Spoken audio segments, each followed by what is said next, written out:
Give a shit what you're doing. Whether you're working for yourself or whether you're working for somebody. If you're working for somebody else, that's the first thing that's gonna get you fired.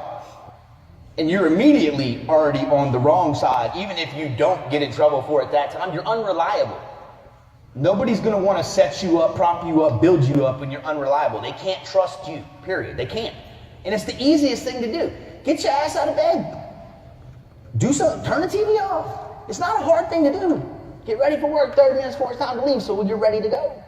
Get there no later than 15 minutes before a shift starts. Again, you can't be on time. You're not reliable. But being there 15 minutes beforehand shows your boss, here I am. I'm still 15 minutes early, but here I am. Greet everyone and use their names. When I walked into a restaurant, I greeted the hostesses, the busboys, the bartenders, the kitchen staff, and the dishwashers, all by name. Why? Because if I needed some shit done, they knew I knew who they were. Most of the time in a restaurant, and I've seen servers do this, I've seen bartenders do it, and I'm using the restaurant industry because most of us have been in it, so you get it. We will tie all this into internet marketing here in a minute. Most of the servers will look down on the busboys, will look down on the dish crew, will look down on the back of the house staff. You're a fucking idiot. The cook cooks your food, dumbass. If you have a problem with your food and you go back to the back of the house and you say, hey, I really screwed this up. Can you make this work real fast for me? Can I get another steak? They'll look at you and go, nope. What are you going to do? You can't go back there and cook it. Hostesses are the same way. The hostesses seat your tables. You want to go home? Hey, Jane, I'm tired. Don't give me any more tables. Okay.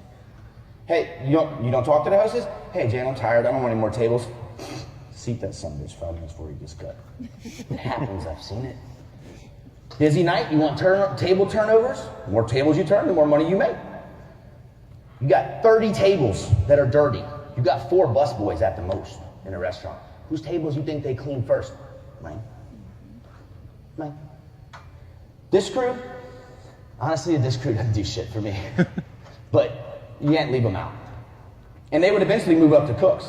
So if you had a good relationship with them, you're good. Run food no less than 10 times for others. Now, I don't have to run somebody else's food. That's your table. You deal with it. But if I do, now if I ever get into a jam, one of the other servers is going to help me. Not only that, though, it shows the managers that this guy's running somebody else's food. He don't have to do that. He's making my life easier. They notice this kind of stuff. Grab plates under the window, kind of same thing. Pre-busted tables. Believe me, the busters will come to you. And then when you are slammed and you are busy, and you don't have time to pre-bust it, the busters aren't going to get mad at you for it. They're going to go, he always busts his tables to a certain extent. I'll take care of this. We'll fix it up. The cooks, again, these guys control your night. You screw your night up, those are the guys that will do it. They will wreck it. Ask the manager if they need anything before they go home. This is no more than saying, hey, I'm done with what I need to do. Is there anything else I can do for you before I take off? Very simple thing to do, but it's extremely powerful because most people won't do it. Say thank you and goodbye to everybody before you leave, using their names. When was the last time you saw anybody do that?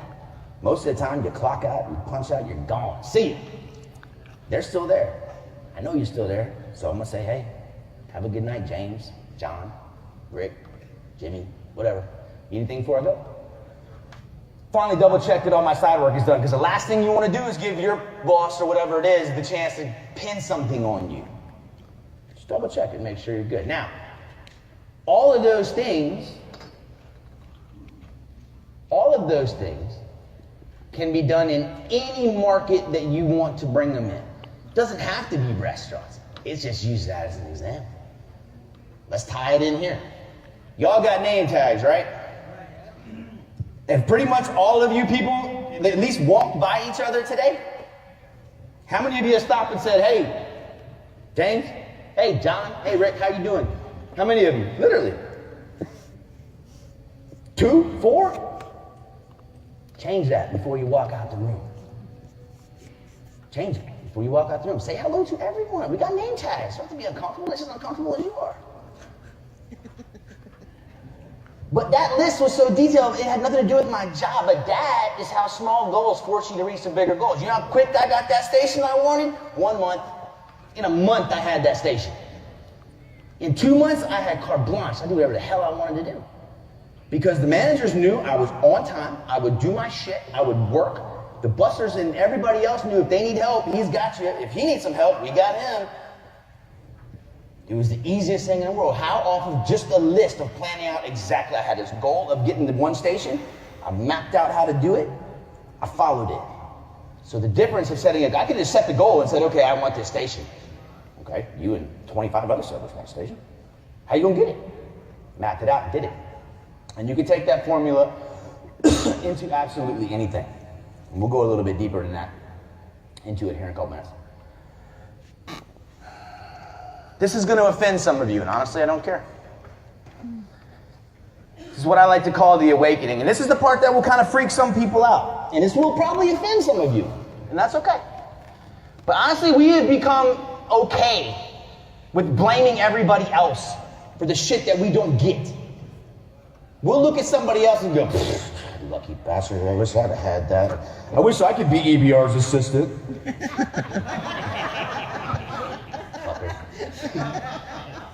You know, we're so used to say, oh, that's wrong. You know, blame somebody. Go talk to somebody. You don't like that? Go tell somebody. You don't want to? Go talk to them. They'll deal with it. This, that, and that. Look, offending somebody isn't a crime. You know what happens when you get offended? You know what happens? Not a fucking thing. It's an emotion. Being offended is an emotion. That's all it is. That's all it is. And you shouldn't get a trophy for losing. There's a reason they call them winners, because they kicked your ass.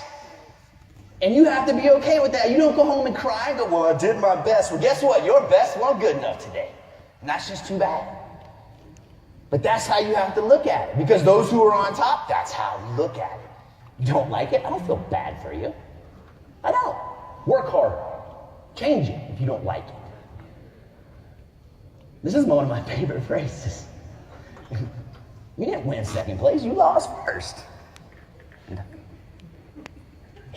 Anybody remember who lost the Super Bowl 4 years ago? No. Nope. Not me.